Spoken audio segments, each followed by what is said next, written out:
సూర్యాపేట జిల్లా కోదాడ నియోజకవర్గం కోదాడ మండలం రామలక్ష్మీపురం గ్రామ పంచాయతీ పరిధిలో ఉన్నాము. కాంగ్రెస్ పార్టీ సీనియర్ నాయకులు మాజీ సింగిల్ విండో చైర్మన్ మాజీ సర్పంచ్ కూడా కొప్పుల శ్రీనివాసరెడ్డి గారు మనతో పాటు ఉన్నారు. నమస్కారం సార్. నమస్తే అండి. సార్, మీరు గతంలో ఒక మాజీ సర్పంచ్గా కొనసాగారు, సింగిల్ విండో చైర్మన్ చేశారు. మీరు సర్పంచ్గా చేసిన కాలంలో ఎలాంటి అభివృద్ధి సంక్షేమం ఈ గ్రామానికి అందించారు సార్?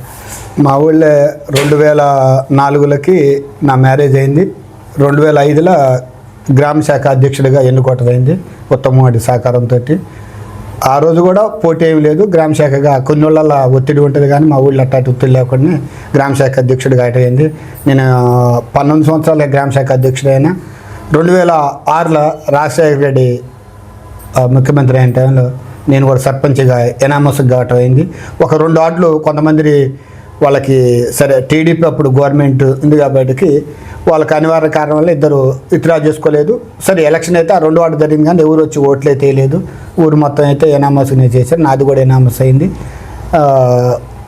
ఆ రోజు మా ఊళ్ళో సీసీ రోడ్డు ఒక్క ముక్క కూడా కనీసం ఒక పారబోసింది లేదు, తట్టబోసింది లేదు కతిమ గవర్నమెంట్లో. నేను వచ్చిన తర్వాతనే 26 లక్షలు పెట్టి ఉత్తమవాడి R&B road Balaji Nagar to Huzurnagar వేసే రోడ్ల సారు ఊరికి డబుల్ వేయటం జరిగింది. సీసీ రోడ్డు 26 లక్షలతోటి సునీతా లక్ష్మారెడ్డి గారి నిధులతోటి ఉత్తమవాడి గారు చెప్తే ఒక 6 లక్షలుగా ఎస్సీ కాలనీ వేసినాం. ఎంపీటీసీ నిధులతోటి బీసీ కాలనీ వేసినాం. ఇటు వచ్చేసి గుడిసందు బజారు, ఓబులాయ్ బజార్ అంటారు, కిట్టే బజార్ అంటారు, వడ్లోల బజార్ అంటారు, దానికి 3 లక్షలు నరబెట్టి అది చేసినాం.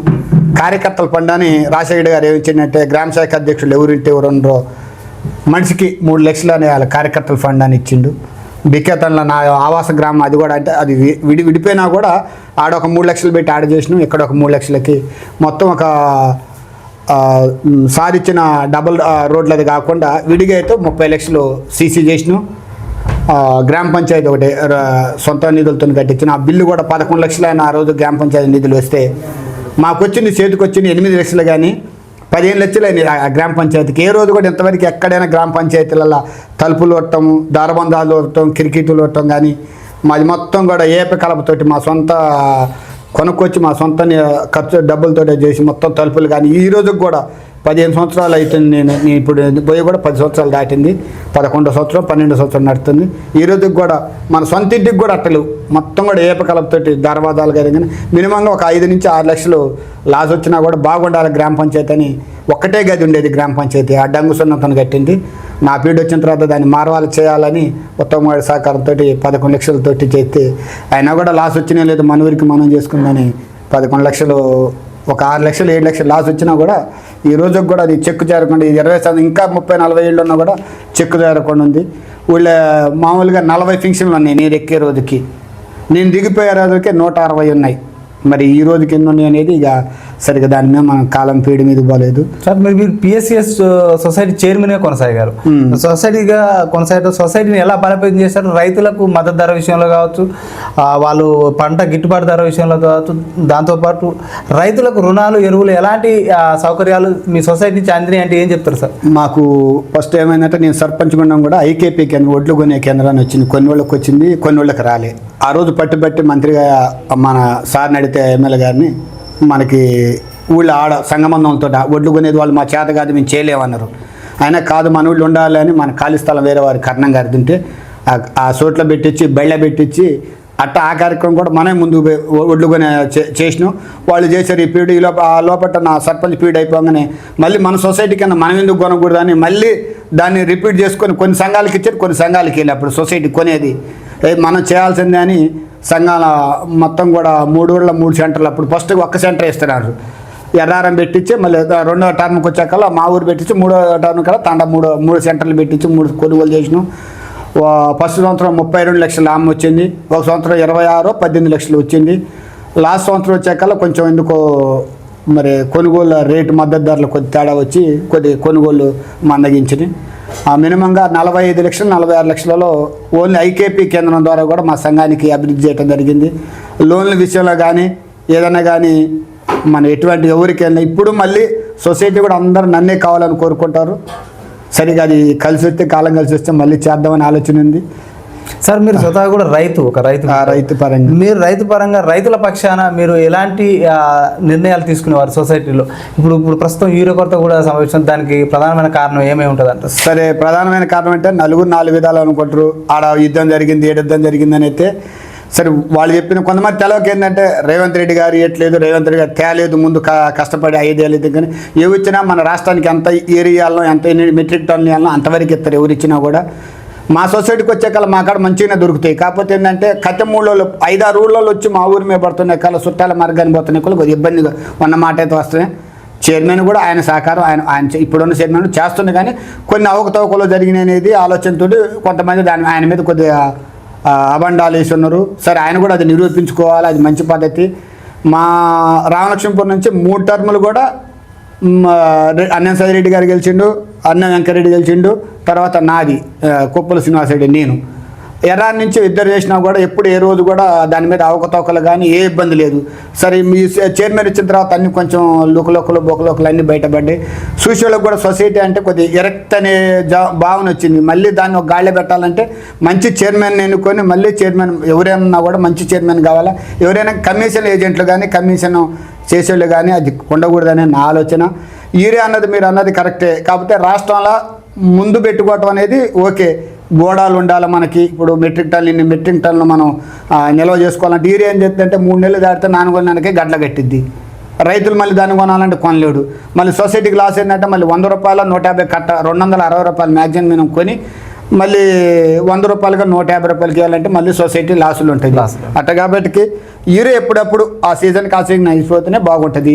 అడుగు మంది కట్టడం డిఏపి కానీ 20-20-0-13 కానీ ఏదైనా కానీ ఆ ఎదుకొచ్చి ఒక మీరు చైర్మన్ ఉన్న కాలంలో నానో యూరియా గురించి కానీ కాదు పెస్టిసైడ్ ఎక్కువ వాడకుండా ఉండడానికి నానో యూరియా మా అప్పుడు ఎరువులు పెంపొందించడానికి మీరు ఎలాంటి అవగాహన సదస్సులు నిర్వహించేవారు రైతు వేదికలలో? మా అప్పుడు నానో యూరియా లేదు, కానీ వీరే తక్కువ వేసుకొని చెప్పేది ఎవరికైనా కూడా. ఎక్కువ వేసుకున్న కొంత అవన్నీ ఏంటంటే మా కల్లి వచ్చే కల్లా యూరియా అయిపోతే పండని పొలాలు ఉన్నాయి. వాస్తవంగా అయితే శాస్త్రవేత్తలు అందరు చెప్పింది వాస్తవమే.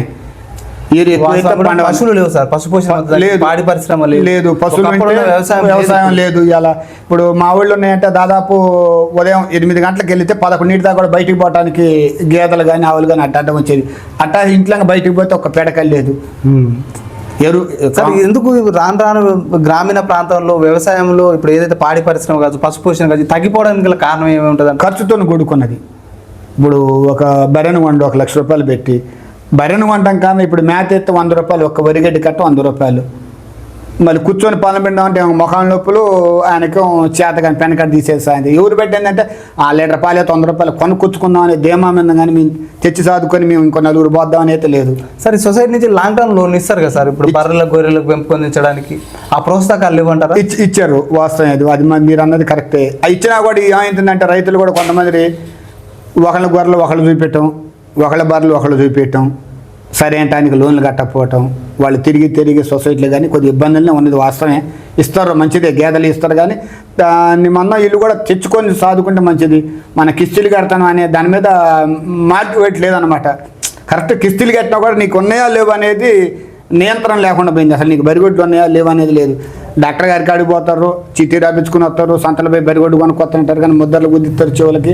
కనీసం దానికి ఇన్సూరెన్స్ చేసినా చేయలేదా అనేది కూడా దాని మీద ఎవరు మానిటర్ పెట్టారు. కార్యదర్శి కానీ వాస్తవంగా చైర్మన్ కానీ అంటే ఏమంటారంటే చైర్మన్కి నీకేం సంబంధం ఉంది, ఇచ్చినవు కానీ రైతు కాడికి పోతే రైతు ఏమంటే నీకేం సంబంధం ఉంది, మేము చేసుకున్నాం మనం చేసుకున్నాం, నువ్వు వచ్చి మా బర్రెను చూసేదని అని కాడికి కూడా వచ్చిన చివరికి వచ్చేకాల చైర్మన్ కూడా మాట్లాడే పరిస్థితి లేదు.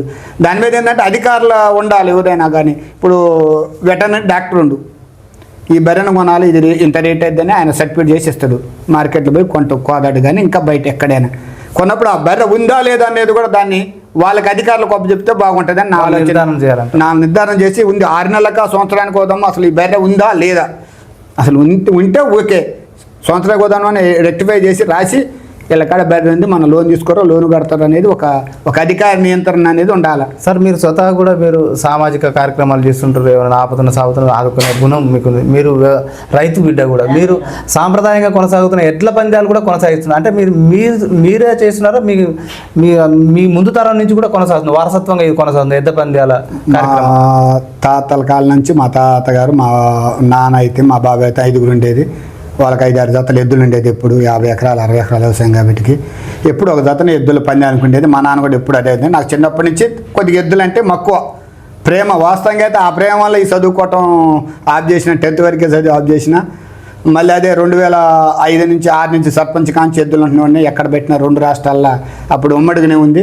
తర్వాత ఇడిపోయింది. 3 రాష్ట్రాలు ఎక్కడ పోయినా ఏదో ఒక ప్లేస్ తోటి ఉంటుంది.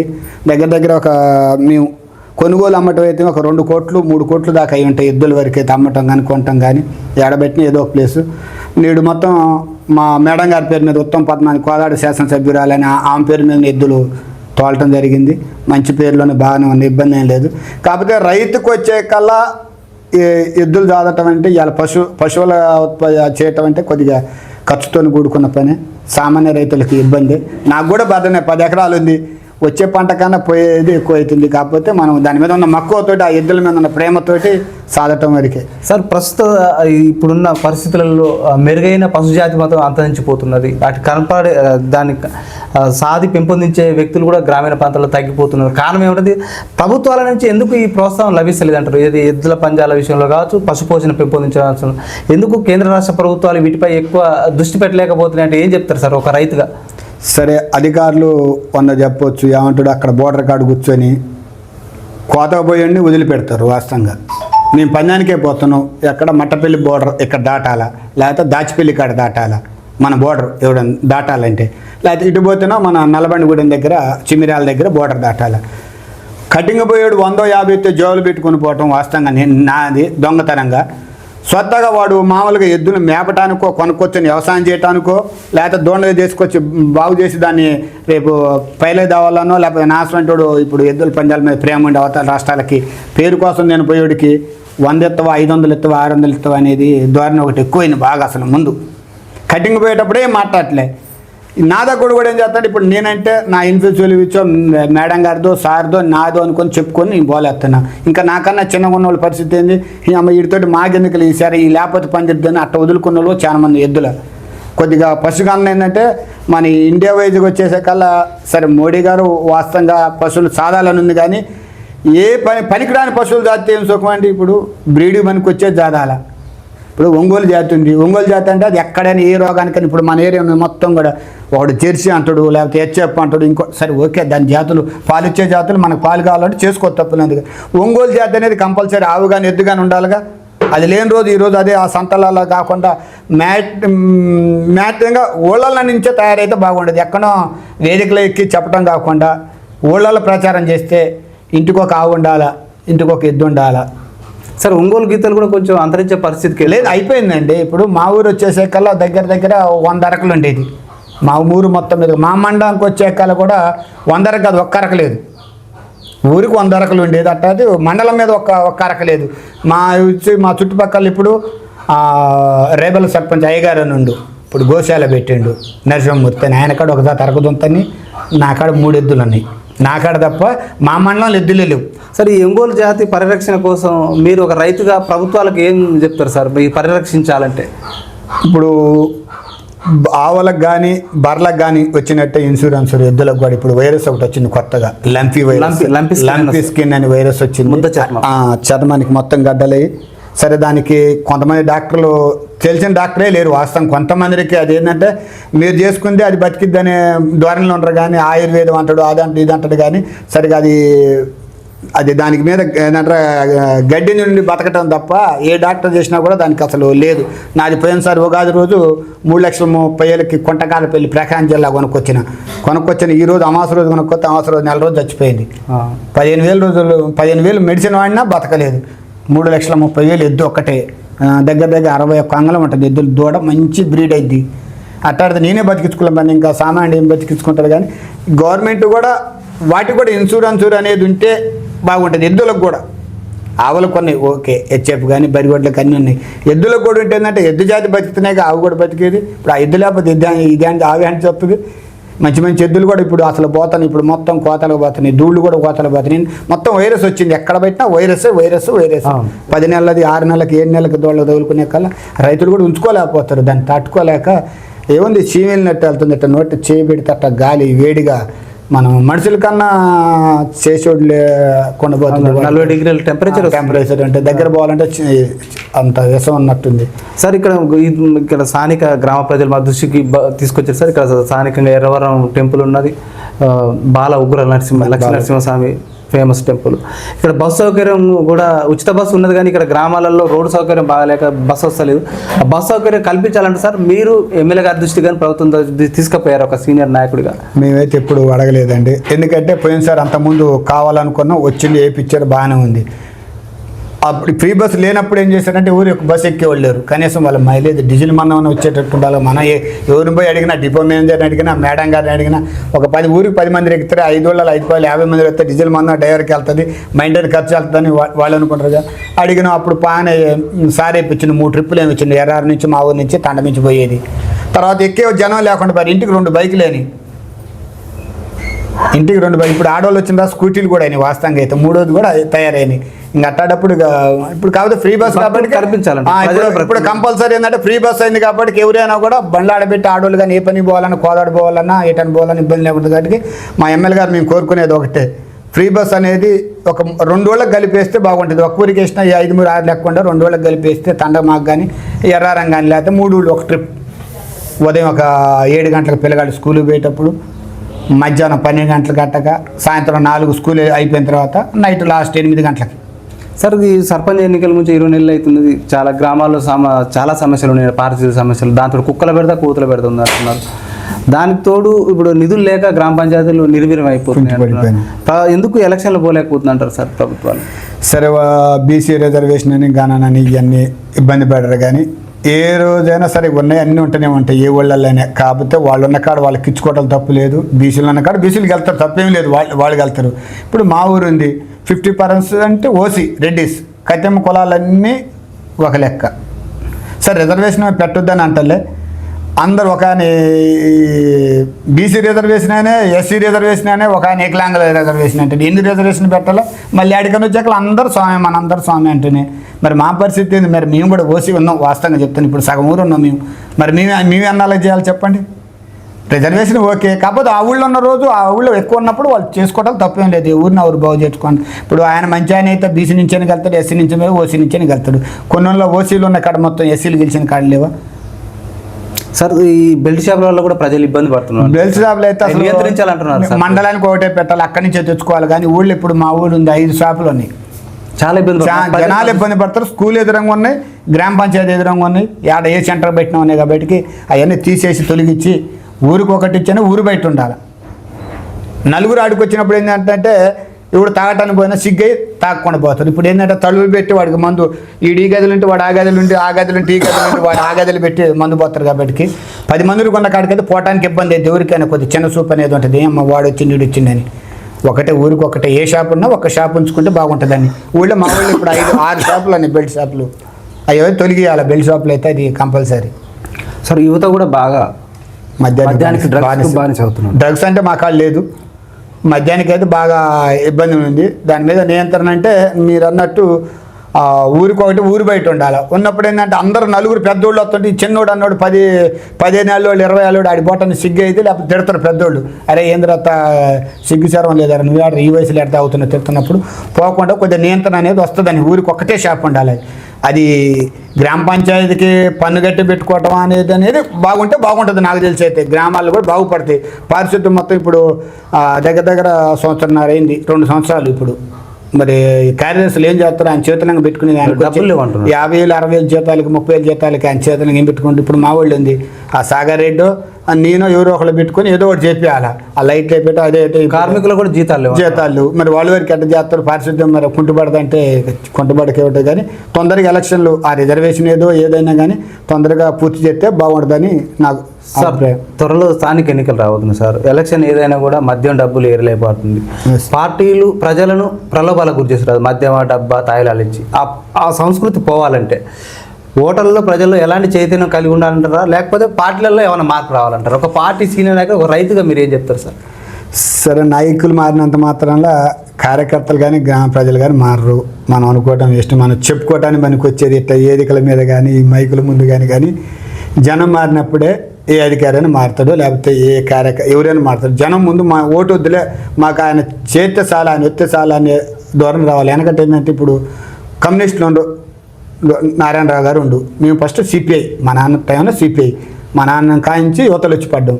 సరే ఆయన డబ్బు లేక ఎన్నికిపోయిందంటే వాస్తవమే. కానీ నారాయణరావు గారు మంచి లీడరేగా, ఆయన భార్య కడప నొప్పి వస్తే మా నాన్న అప్పుడు హుజూర్నగర్ జైలు అంట, ఏదో తగాదులు అయితే ఆయన మా నాన్న అక్కడే పంపించారు. ఆయన అక్కడికి వచ్చి ఆ వదిలిపెట్టి కడప 24 గంటల కడప నొప్పి ఆ భార్యను వదిలిపెట్టి వచ్చి మా నాన్న పరామర్శించి ఇచ్చి బయటికి సరే ఆయన చేయాల్సింది తీసుకొని వచ్చిండు. ఇప్పుడు కూడా మర్చిపోలేం వాస్తవంగా అయితే. నా పెళ్ళికి ఆయన వచ్చిండు, విశేష చెప్పిపోయిండు. వాస్తవంగా అయితే ఏదైనా ఇప్పుడు ఎంతన్నా సిపిఐ అన్నా కాంగ్రెస్ అయినా ఆయన ఉన్నాను చెప్పుడు ఆయన ఉంటే ఉన్నాం. తర్వాత ఏదన్నా తగ్గిపోతుంది కండి. ఇప్పుడు పార్టీ లేనప్పుడు మనం కూడా ఊగులాడలేము, ఎక్కడైనా ఉన్నది. మరి ఇప్పుడు ఇక మన కాడ సత్తా ఉంటే ఏదైనా పోరాడతా, సత్తా లేనప్పుడు ఏంటంటే జనాల మార్పులు అనేది మనం ఏం చేయలేము. వాస్తవంగా అయితే డబ్బు మద్యం ఏర్లై పారితేనే గెలుపు అనేది. ఇలా మాటలతో ఏదైతే కాదు సార్. ఎలాంటి నాయకుడిని ఎన్నుకోవాలంటారు? మంచి నాయకుడిని ఎన్నుకోవాలా, గతం చూసుకోవాలా, అసలు ఆయన ఏం చేసిండో ఏం చేస్తాడు, ఏం చేయలేదన్నప్పుడు వాడిని ఓడియటం మంచి పద్ధతి. చేసిండో మనకి ఎంతో పని చేస్తాడులే అన్నప్పుడు గెలిపియాలి. నా టైంలో 110 ఇళ్ళు కట్టించిన ఇందిరమ్మ ఇళ్ళు. ఎక్కడ మా మండలంలో చిన్న ఊళ్ళో ఎక్కువ కట్టింది మా ఊరే. ఫస్ట్ అసలు పెట్టుబడి కట్టుకోవడానికి ఎస్సీలల్లో 5,000 పెట్టుబడి పెట్టడానికి లేదు, మనిషికి ఇంటికి 10,000 ఇచ్చిన. 3,50,000 మా చెల్లె దగ్గర ఇంట్రెస్ట్ డబ్బులు తీసుకొని ₹2 వడ్డీకి నేను తీసుకొని వీళ్ళకి ₹1.5 ఇచ్చి ఆ బిల్లు వచ్చిన రోజు ఇద్దరు. అప్పుడు ఏంటంటే సంఘబంధాలు డబ్బులు తెచ్చేది. నాగార్జున గ్రామీణ బ్యాంకులో సర్పంచ్ సంఘబంధాలు పోతేనే డబ్బులు ఇచ్చేది క్యాష్. వాస్తవంగా ఆ క్యాష్ తీసుకొని వచ్చి ఎవరు వాళ్ళకి బిల్లు పంపించి ఇచ్చేది. ఆ బిల్లు అప్పుడు 2,000 3,000 అని మనకి ఇచ్చేది. అప్పుడు అమ్మటే మా చెల్లెళ్ళకి వడ్డీ కట్టేది. ఆ రోజు నాకు మరుపురాని ఏంటంటే నేను ఎస్సీల వెంకటేశ్వరరావు అని ఇద్దరం పోతాను. నాకు కొత్త బైక్ గ్లామర్ FI. హుజూర్నగర్ సెంటర్కి పోగానే సార్ కాన్వాయ్ పోతుంది, ఉత్తమమాడి గారు కాన్వాయ్. పోలీసు వాళ్ళు మొత్తం ఆపారు రాడ, నా బండి కూడా ఆపారు. వస్తాయి వాళ్ళ కాగితాలు లేవో ఏమనుకోర్రు మటంపల్లి రోడ్లో. ఏం సీను ఇక్కడ ఆగినావు అని అన్నాడు. సార్ డోర్ తీసి మామూలుగా తిప్పి ఏం సీను ఇక్కడ అంటే ఏం లేదు సార్ అన్న. కానిస్టేబుల్ అప్పటిదాకా కొన్ని కానిస్టేబుల్ అప్పుడు అంటే మా మండలం వేరు ఆ మండలం వేరుగా నేను సర్పంచ్ ఉన్నా కానీ వాళ్ళు తెలవపోవచ్చు కానిస్టేబుల్. సార్ డోర్ తీసి నేను ఆడ ఆగే కల్లా ఏం సీను ఇక్కడ ఉన్నావు అంటే ఏం లేదు సరే వెళ్తాం లేదు సార్ అని అన్న. ఇంక అమ్మటే సరే కానిస్టేబుల్ కానీ పంపించి ఆ రోజు పోయి 3 లక్షల డబ్బులు తీసుకొచ్చి మనిషికి 10,000 ఇంటికి 10,000 ఇచ్చి అందరు ఇల్లు పూర్తి చేసిన. ఇప్పుడు కూడా మీరు ఊరిని అడిగిన ఇందిరమ్మ ఇళ్ళు అయినాయి అంటే నా పీరియడ్లో అయినాయి. ఇంకంత తర్వాత ఇంకా లేవు. 2 టర్ములు కూడా టీఆర్ఎస్ గవర్నమెంట్ కాబట్టి ఒక్క గృహం కూడా గట్లపోయారు. అంతకుముందుగా ఆయన సర్పంచ్ కూడా 5-6 కానీ ఎవరైనా 110 ఇల్లు తెచ్చిన వాళ్ళు ఎవరు ఘనత ఎవరు తెలియదు. సరిగా మన దృష్టి ఏందో ఉత్తమమాడి గారు గృహ నిర్మాణ శాఖ మంత్రి శ్రీనివాసుడు నీకు ఎన్ని కావాలన్నా వాళ్ళు కట్టుకున్న వాళ్ళందరికీ చేయమన్నాడు. ఏని మంచిగా తెల్లారికల్లా చెద్దర కప్పుకొని వచ్చేది వచ్చి అక్కడ చేసుకుని అమ్మటే వెళ్ళిపోయేది మంచిగా చూసుకొని. కానీ ఒక 4-5 పెద్ద అయిన ఇల్లు అని లేపాను. వాస్తవంగా అది కూడా నాకు లోటే. ఎప్పుడైనా కూడా నీ పీరియడ్లు లేపాను అని కొంతమంది మేము కట్టుకున్నాం కానీ నువ్వు లేపాను అని అంటే వాళ్ళ కొలతల ప్రకారం మెచ్యూరిటీ కొలతల ప్రకారం ఎక్కువైనాయి. మేము ఆ కొలతల ప్రకారం అయితే లేవండి రెడ్డి గారు అని అన్నారు. సర్లే మేము కూడా దాన్ని మనం కూడా వాళ్ళ ఒత్తిడి ఏ మీద ఒత్తిడి మనది ఇస్తే బాగుండదులే అనుకున్నాం. ఎప్పుడైనా మా కాడ ఎక్కడ ఇళ్ళ కాడ కానీ బిల్లు పంచుకోవటం కానీ ఏదైనా ఇబ్బంది లేకుండా అది రాసే టైంలో ఉత్తమమాడి సహకారంతో 110 ఇళ్ళు అనేది ఇంకా అది ఎప్పటికీ మరవలేని అనుకున్నా. ఇప్పుడు ఇంకెన్ని గవర్నమెంట్ వచ్చినా కూడా ఇంకా దాన్ని మార్కు దాటిపోలేరేమో అనుకున్నా. ఇవాళ 200 ఉన్నా ఈ లేరు గవర్నమెంట్ అది కాదు. ఆ రోజు ఎన్నంటే అన్ని ఇచ్చారు వాస్తవంగా. ఈరోజు కూడా ఇస్తామంటారు కానీ అయినప్పుడేగా లెక్క. జనం ఏమంటారంటే ఇప్పుడు నువ్వు కడితేనే లెక్క కానీ కట్టని ఏం లెక్క అనేది ఆలోచన. నా అదైతే గ్రామ పంచాయతీ ఒకటి, CC రోడ్డు ఒకటి నేను చేసిన తర్వాత ఇందిరమ్మ ఇల్లు 110 ఇల్లు అందరికీ 146 ఫంక్షన్లు. వాస్తవంగా 145, 146, 40 ఫంక్షన్లు, 146 ఫంక్షన్లు. సార్ ఇప్పుడు మీ సర్పంచ్కి పనిచేశారు, PSCS చైర్మన్ పనిచేశారు. ఈ పదవులతో తృప్తిగా ఉన్నారా సార్? సరే ఎవరికైనా తృప్తి అనేది ఉందిలే కానీ వాస్తవంగా ఎవరైనా పై దానికి పోదామని ఆలోచనలు ఉన్నాం. పైది కుదరనప్పుడు ఎంపీపీ అనే ఆలోచనలు ఉన్నాం. మేడం గారిని అడుగుతున్నాం. మరి కులాల ఈకేషన్లో రిజర్వేషన్ల ప్రకారం ఏముంటుందో నా ఆలోచన అయితే ఎంపీపీ చేయాలనే కోరికతోటి ఉన్నా. సార్ ఒక మాట అన్నాడు, మీ సొసైటీ చైర్మన్గా అయినప్పుడు విజయేందర్ రెడ్డి గారు అయినప్పుడు మా క్యాంపు హైదరాబాద్ పెట్టిన రోజు శ్రీనివాస్ రెడ్డి నీకేదో ఒకటి చేస్తలే అన్నాడు. నా ఆలోచన జిల్లా డైరెక్టర్ ఇస్తాడు సొసైటీగా మళ్ళీ చేస్తే జిల్లా డైరెక్టర్. నాకు జిల్లా డైరెక్టర్ కన్నా కూడా ఎంపీపీ చేయాలనే కోరిక మా మేడం గారిని కానీ సార్ని కానీ కలిసి నా ఉన్నదైతే ఫస్ట్ నుంచి నేను 2004 నుంచి ఇంతవరకు అందరూ మారిపోయారు. నేను ఆ పార్టీనే పట్టుకుని అలానే ఉంటున్నాను. మంచిగా 10 మంది నాయకులు ఉన్నా కూడా అలానే ఉన్నాం. మళ్ళీ అదే రకంగా మొన్న 110 ఓట్ల మెజార్టీ. సరే మా కాడ ఏంటంటే ఒక్కొక్కళ్ళు 300 వచ్చినాయి, 400 వచ్చినాయి వాస్తవం చిన్నోళ్ళ. మా కాడ అట్ట రావడానికి ఏంటంటే 2 రెడ్డిస్ వర్గాలు 5-10 ఓట్లే కానీ 300, 400, 500 అనేది మెజార్టీ అనేది